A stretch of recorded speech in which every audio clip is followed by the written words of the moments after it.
Shalom Bapak Ibu Saudara. Kiranya Bapak Ibu Saudara dalam keadaan sehat hari ini, hari yang baru, hari karunia Tuhan. Hari pemberian Tuhan, hari Rabu, 16 Maret 2022.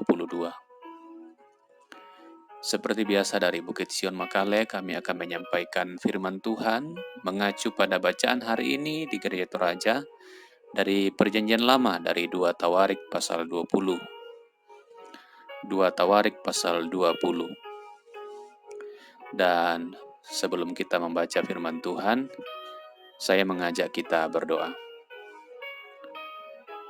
Terlalu baik Engkau ya Tuhan, sungguh amat baik, sungguh mengasihi kami. Berkat-berkat yang kelihatan, berkat yang tidak kelihatan, berkat yang sementara, berkat yang selama-lamanya Tuhan berikan bagi kami. Kami bersyukur, terima kasih banyak. Hari ini kami akan membaca firman Tuhan. Kami mohon Roh Tuhan sendiri menolong kami, memimpin kami, agar kami diteguhkan, kami dikuatkan untuk makin percaya kepadamu, makin memuliakan Tuhan di sisa hidup kami.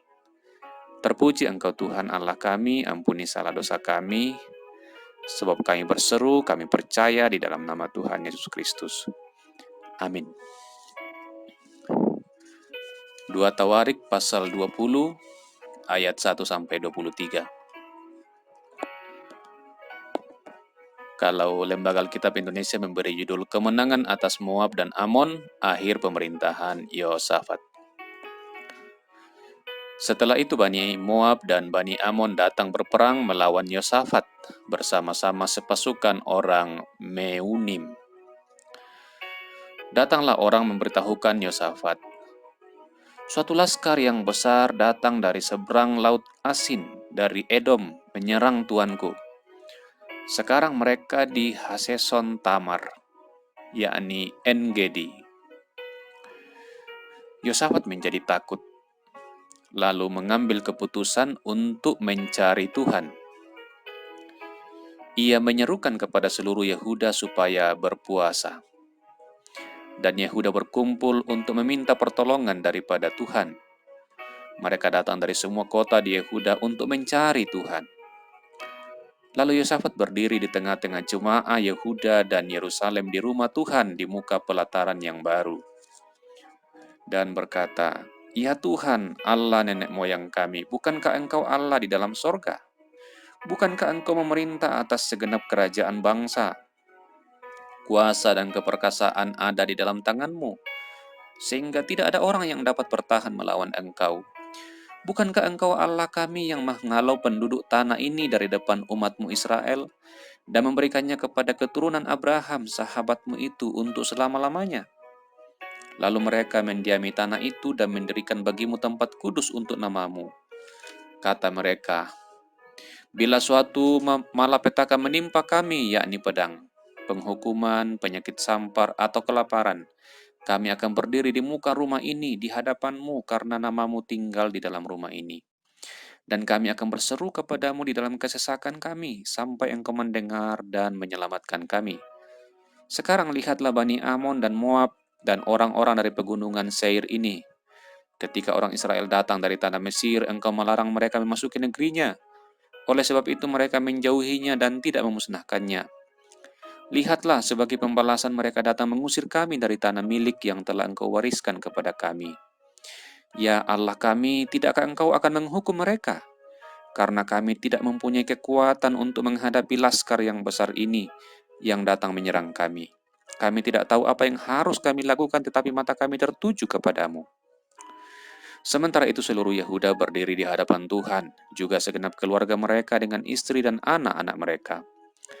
Lalu Yahasiel bin Sakaria bin Benaya bin Matanya, seorang Lewi dari Bani Asaf, dihinggapi roh Tuhan di tengah-tengah jemaah dan berseru, "Camkanlah hai seluruh Yehuda dan penduduk Yerusalem dan tuanku Raja Yehosafat.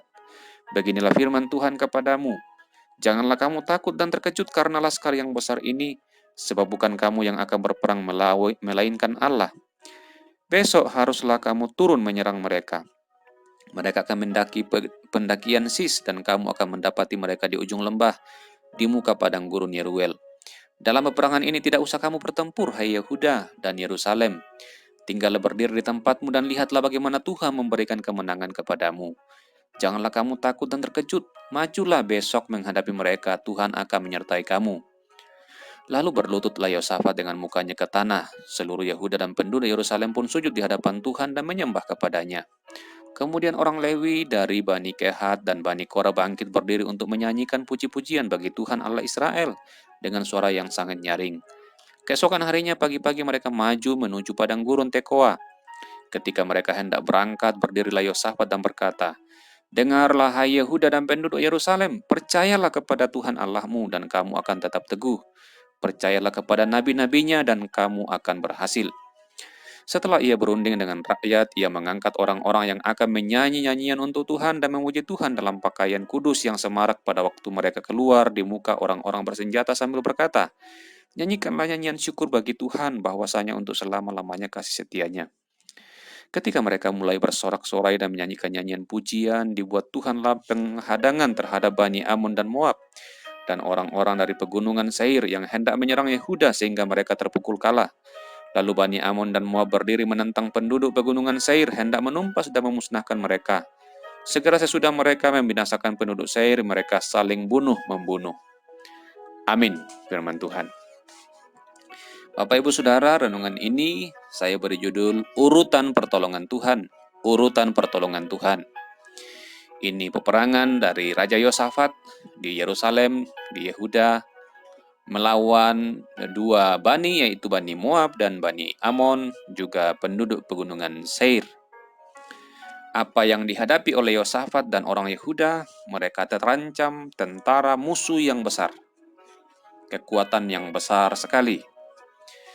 Dan yang kedua, mereka takut. Jadinya mereka takut, merasa kecil, mereka tidak punya kekuatan untuk menghadapi musuh yang besar, mereka tidak tahu apa yang harus mereka lakukan. Itu yang kedua.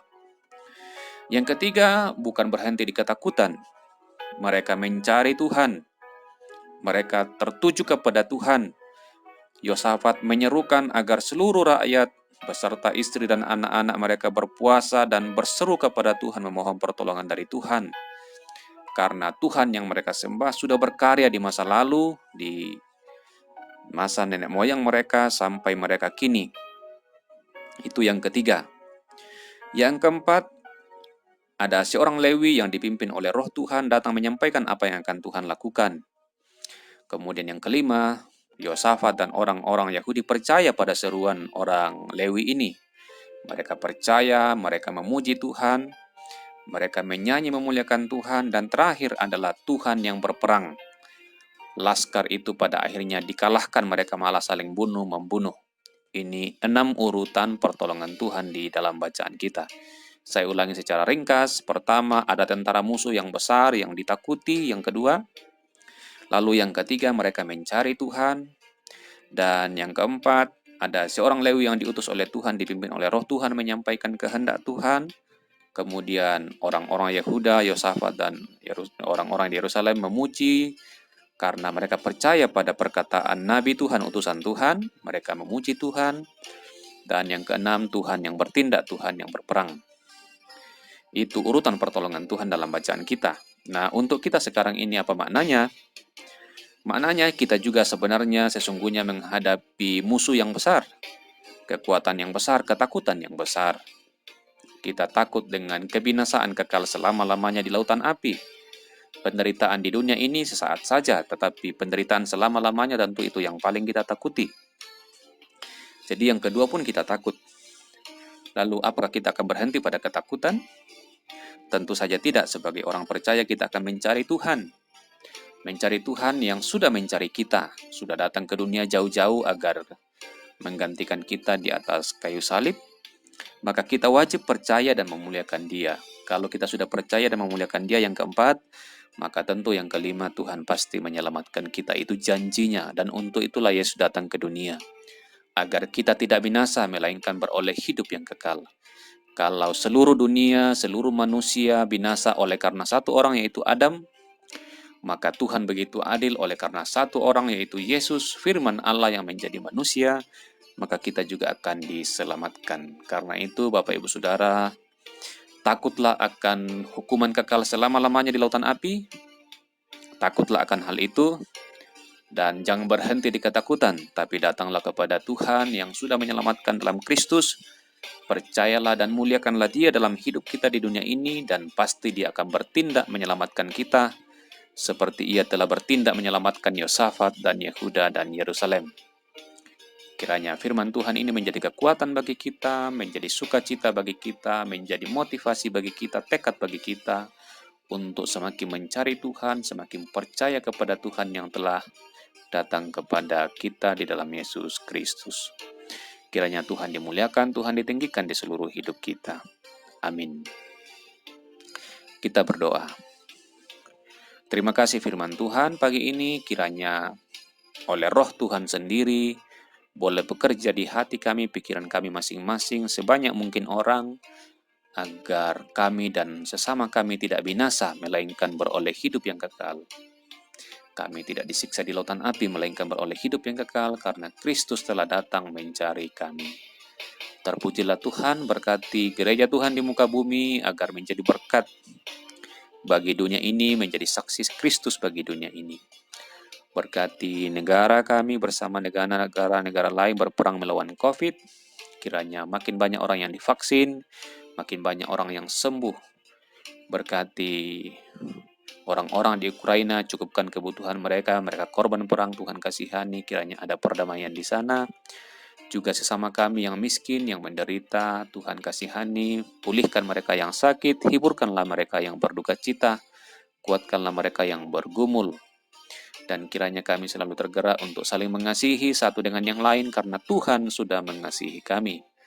Dan Tuhan mengenal pribadi lepas pribadi, kami masing-masing dalam keluarga, bersama suami, istri, anak-anak, orang tua, saudara. Kiranya Tuhan makin kami muliakan, dan berkat-Mu makin kami nikmati, makin kami syukuri. Terpujilah Tuhan Allah kami, berkati juga negara bangsa kami, berkati juga pemerintah kami, diberi kekuatan, diberi kesehatan. Di dalam nama Tuhan Yesus Kristus kami bersyukur, kami bermohon kepada Bapa di sorga. Amin. Demikian Bapak Ibu Saudara, renungan kita hari ini. Selamat beraktivitas dan Tuhan memberkati.